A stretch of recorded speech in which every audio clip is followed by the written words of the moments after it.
Я вважаю, кнопкодавство – це величезне зло. Ну, Це зараз прийняті жорсткі закони і там нічого подібного. щось таке.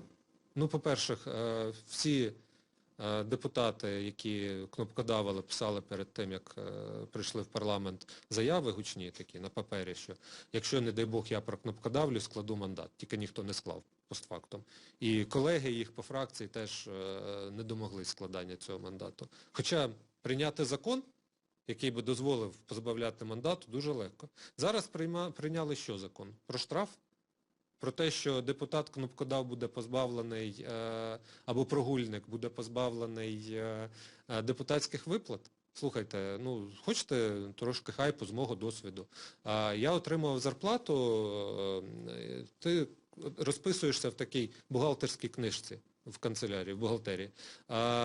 І якщо ти не отримав зарплату, то там просто під твоїм прізвищем, так твоє ж прізвище записується і накопичуються оці от неотримані зарплати. Так я вам хочу сказати, я бачив десятки сторінок неотриманих заробітних плат депутатами. Тобто за 5 років вони не удосужились прийти і забрати заробітну плату, прислати помічника. Їм настільки начхати на ці 30 тисяч заробітної плати в місяць, а ви їх хочете чим? Штрафами?